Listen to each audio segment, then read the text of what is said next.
Meus irmãos, com muita alegria, cumprimento a todos com a paz do Senhor Jesus. Queridos, por favor, primeira carta escrita por Pedro.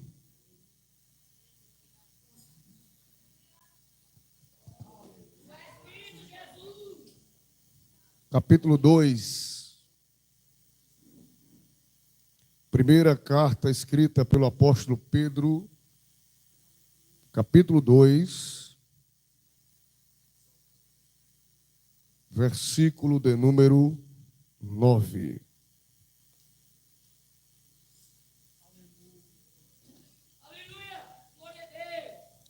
Enquanto os irmãos encontram o texto bíblico, quero louvar a Deus, meus queridos, por estar pela primeira vez aqui nessa casa.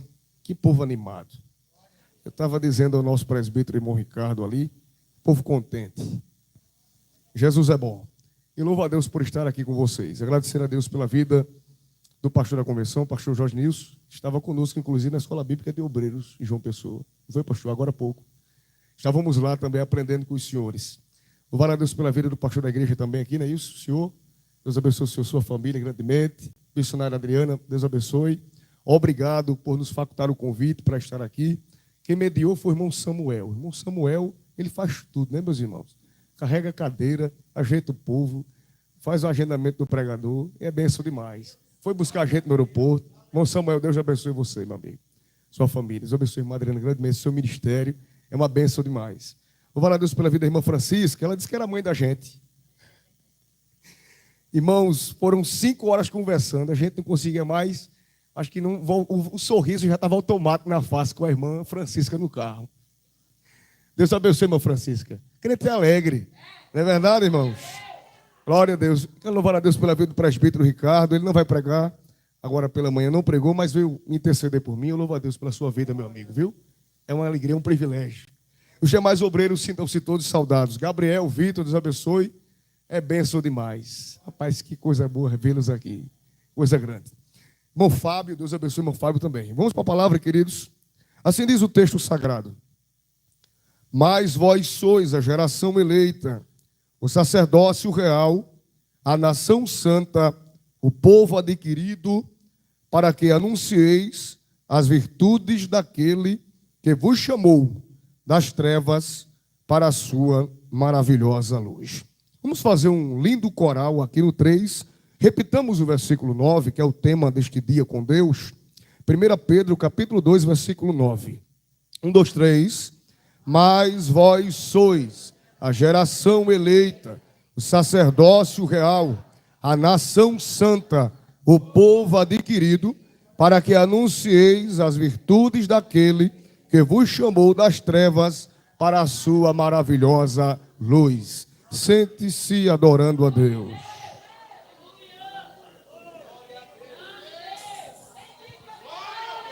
Louvado seja Deus para sempre. Meus queridos irmãos, se puder, permaneça com a Bíblia aberta e vamos pensar um pouco na temática deste dia com Deus. Príncipes da pátria celestial, não é verdade?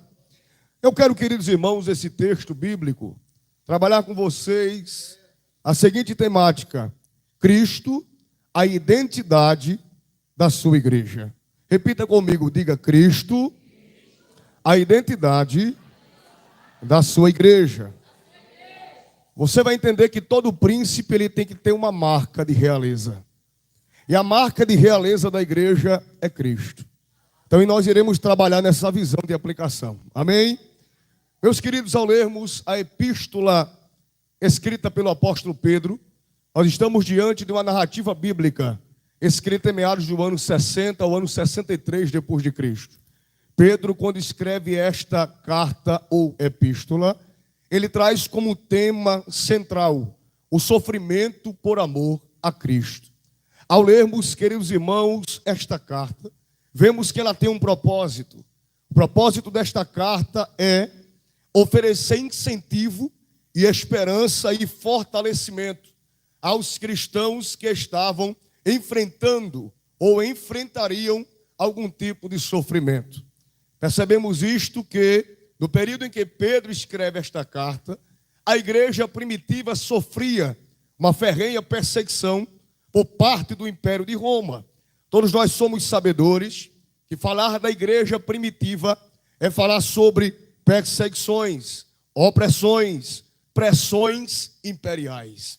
Sabemos que Pedro escreve isto para estimular, para que os crentes não viessem desvanecer na fé. Com isso, ele escreve esta carta, que tem cerca de 5 capítulos, a primeira carta. Carta esta que vai trabalhar sobre temas referente à graça, arrebatamento da igreja, a comportamentos administrativos, a posturas espirituais. Ao lermos isto, percebemos que ele vai demonstrar todo o seu cuidado, orientando estes irmãos a permanecerem na fé. Porque para Pedro, o único combustível que faria a igreja prosseguir triunfante seria a fé no próprio Cristo. Sem este combustível, a igreja não conseguiria avançar de maneira poderosa. Percebemos isto que ele traz à tona, através da sua escrita, o modelo de fidelidade que o crente deve ter com Deus Pai e com Cristo, seu Redentor, sendo ele Filho. Mesmo em meio aos sofrimentos injustos da vida cristã, eles deveriam entender que estes sofrimentos que eles estavam padecendo eram resultados do carregar da cruz. Jesus, quando nos convida para o seguir, ele, claro, promete benefícios espirituais, e o maior dele é a salvação da nossa alma.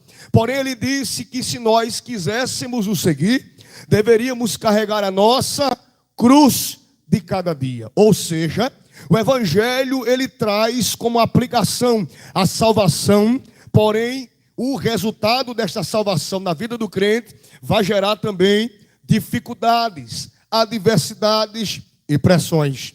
E quando falamos sobre o tema que Cristo é a identidade de sua igreja, que o príncipe tem a marca de realeza, que é marca de identidade. O que significa identidade? O que é identidade? Identidade é o conjunto de características que distinguem uma pessoa ou uma coisa e por meio das quais é possível individualizá-la. Ou seja, cada um de nós temos uma identidade social. Para você fazer algumas compras, alguns cadastros, alguns pedem a sua identidade, porque transmite segurança pela sua identificação.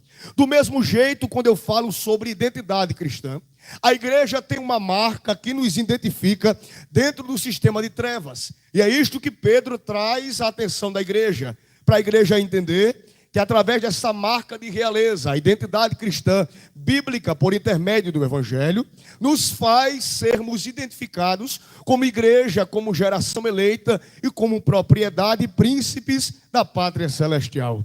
Ao lermos isto, trabalhamos também a visão de distinção.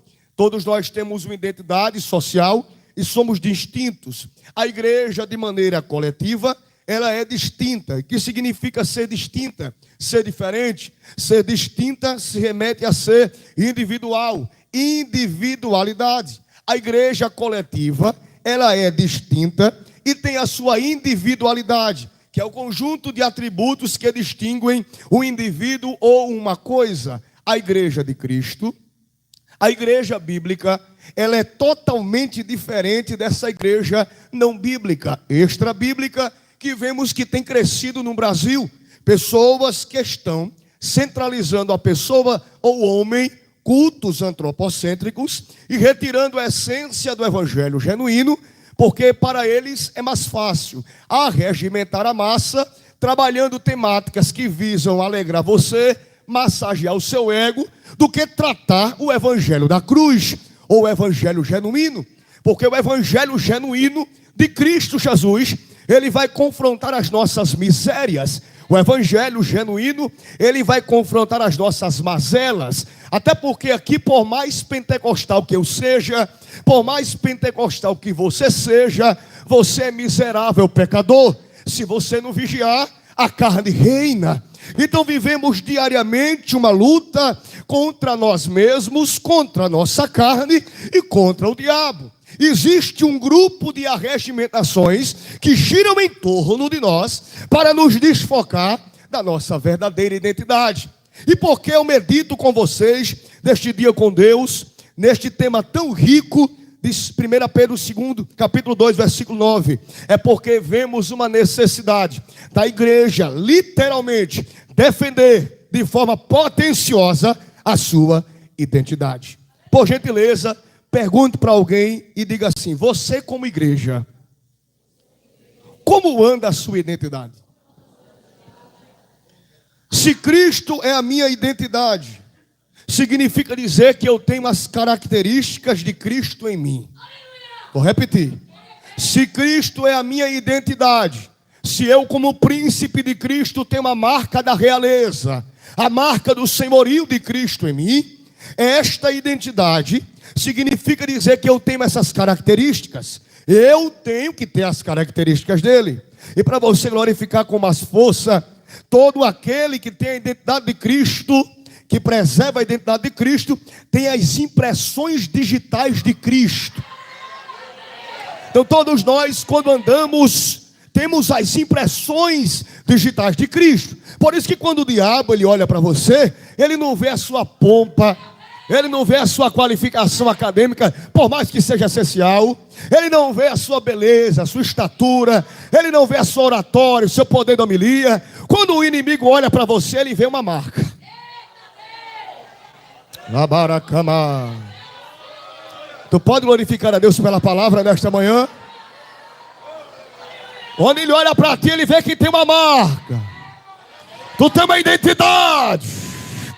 Ele diz: eu vou ter que sair do espaço porque chegou alguém maior do que eu.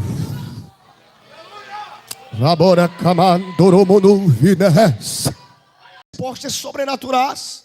Vivemos em um tempo no Brasil que as pessoas elas buscam as igrejas em alguns lugares apenas para coisas naturais e se esqueceram da visão espiritual. Nós, quando somos confrontados por esta palavra, devemos entender que a minha intimidade, ela tem que ser construída. Então eu quero dizer a você, justamente pregar o feijão com arroz que os nossos pais pregaram, sem a oração, sem a rendição e sem a entrega no altar, não tem como eu usufruir da marca de realeza, não tem como eu usufruir de marcas de autoridade. Por isso que deve-se haver uma construção de intimidade, um relacionamento com Deus, um relacionamento com Jesus. Ou seja, sem relacionamento não há usufruto dos benefícios espirituais. Toda igreja em alto e bom som, pujante, como vocês estão até agora, diga: sem relacionamento não há usufruto dos benefícios espirituais. Para aplicar e você gravar: eu só conseguirei crescer em Deus se eu preservo um tempo de qualidade com Cristo, com Deus. Eu só crescerei em maturidade espiritual se nesta seara de intimidade espiritual eu estiver me dedicando para crescer ali.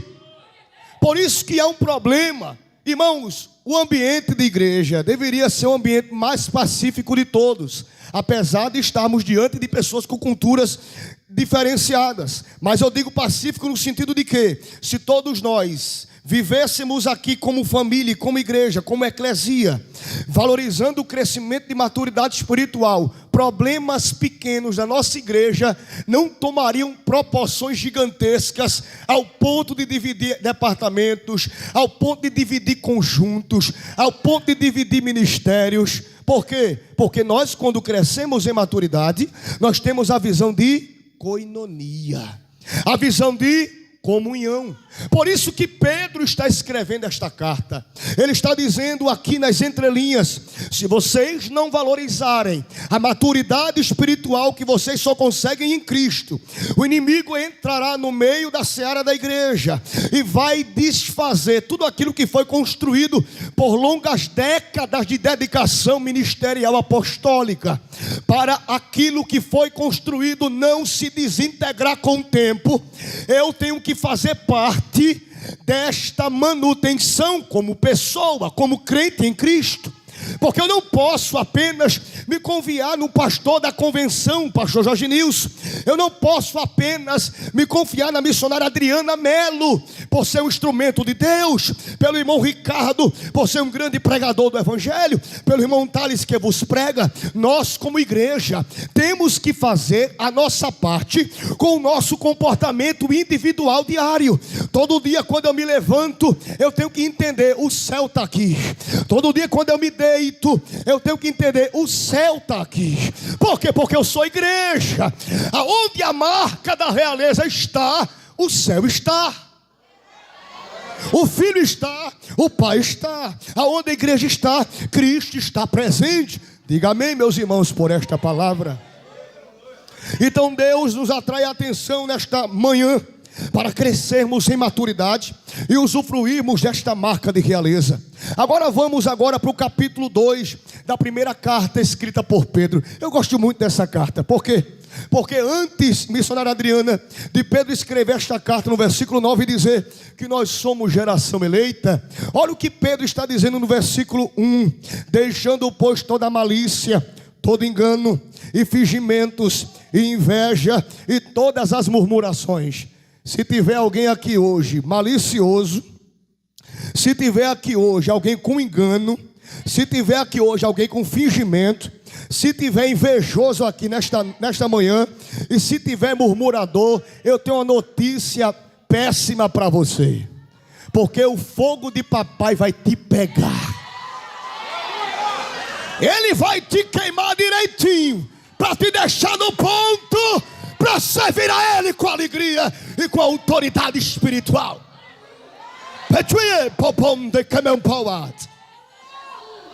Agora, para quem Pedro está escrevendo? Para os crentes, irmãos. Ele não está escrevendo para desviar, não. Ele está dizendo para os crentes: se tiver entre vocês invejoso, cabra ruim, sem vergonha, se tiver mulher entre vocês invejosa, fuxiqueira, trabalhosa, se tiver em vocês obreiro com fingimento, se tiver em vocês pregador com duas máscaras, com duas faces, com dupla personalidade, ele está dizendo, é melhor você deixar tudo isso de lado, porque se tiver tudo isso, o céu não chega, o céu não reina, o céu não governa. Oh glória, eu sinto Deus pela palavra.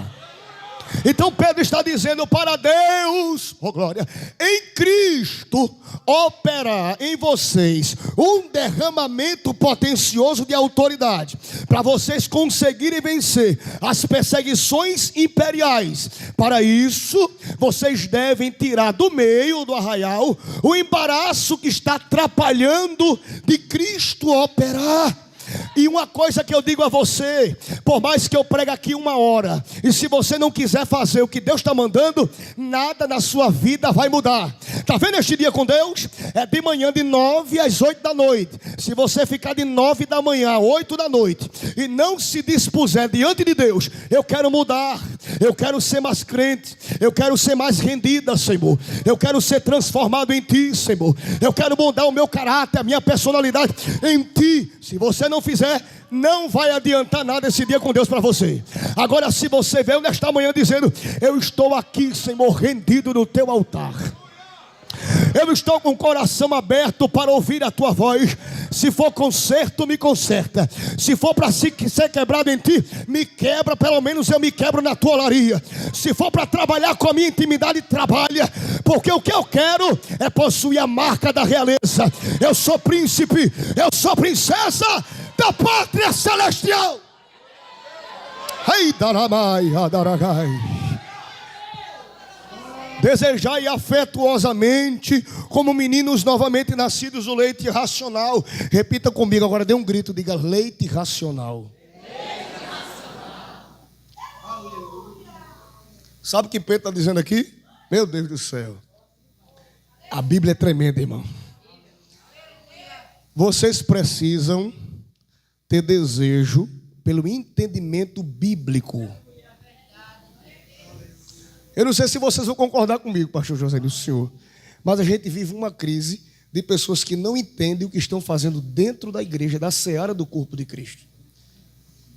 A gente vive um tempo, irmã Adriana, que as pessoas não entendem o que estão fazendo ali. Vai para o culto fazer o quê? Não, eu vou porque alguém me chamou. Tu tá fazendo parte do departamento, comprasse o paletó, eu comprei o paletó e a gravata da mesma cor.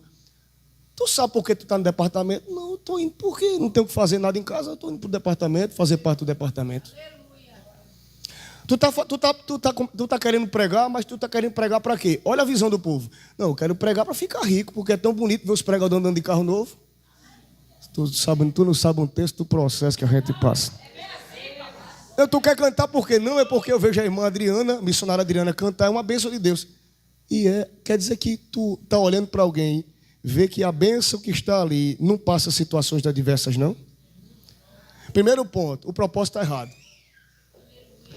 A igreja está sendo confrontada pelo apóstolo. Aqui não é um menino falando e escrevendo, não. Aqui é o próprio apóstolo dizendo: vocês têm que ter leite racional.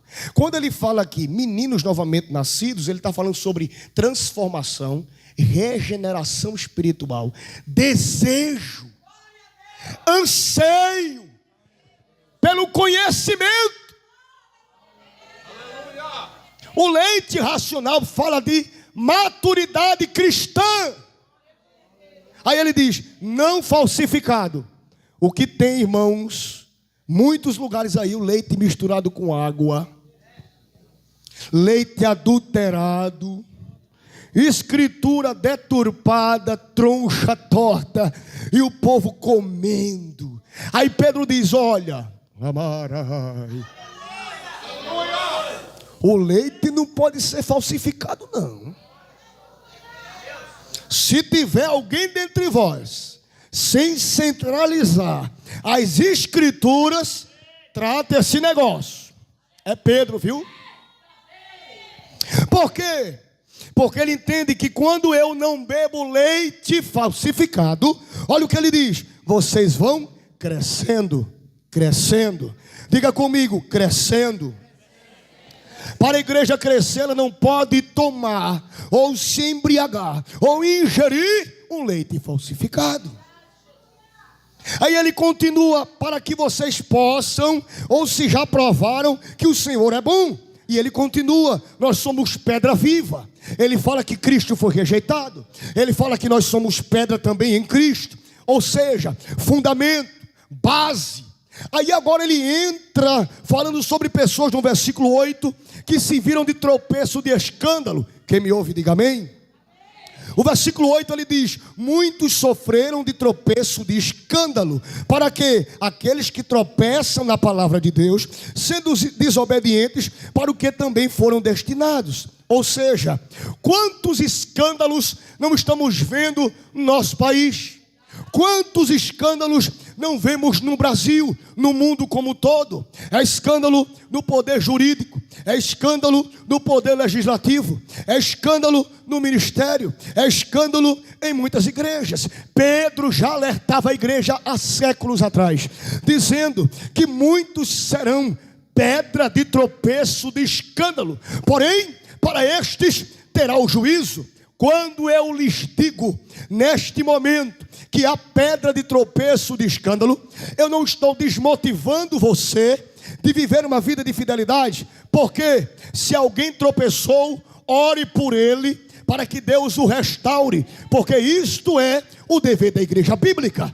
O dever da igreja bíblica não é pegar alguém que caiu, que escandalizou, e jogar no lixo, jogar no inferno, porque o único juiz é Deus, o único legislador é Deus. Ele criou suas próprias leis e assim Ele os julga com retidão e com sabedoria divina. Mas nós como igreja temos que tratar aqueles que estão tropeçando e servindo de pedra ou de rocha de escândalo, o pecado, o sistema, os desvarios, os prazeres cedidos. E Pedro continua: para estes, infelizmente, eles têm os destinos. Agora ele entra no versículo 9. Mas vós, irmãos, glorifique a Deus de forma consciente agora. Eu vou só ler a parte A do versículo. Mas vós sois geração eleita. Vou repetir: vós sois geração eleita. Mas o que significa dizer, Thales, irmão Thales, Geração eleita. Por que Pedro fala isso aqui? Ele está dizendo, irmãos, se referindo aos títulos dados aos cristãos, que são tomados diretamente do modo como se descreve o povo de Deus no Velho Testamento. Isso vemos em Êxodo capítulo 19, versículo 5. Abra sua Bíblia comigo, se você puder acompanhar. E a Bíblia diz, está escrito: agora, pois, se diligentemente ouvirdes a minha voz e guardardes a minha aliança, então sereis a minha propriedade peculiar dentre todos os povos, porque toda a terra é minha. Isaías capítulo 43, versículo 21 diz a Bíblia: esse povo que formei para mim, para que me desse louvor.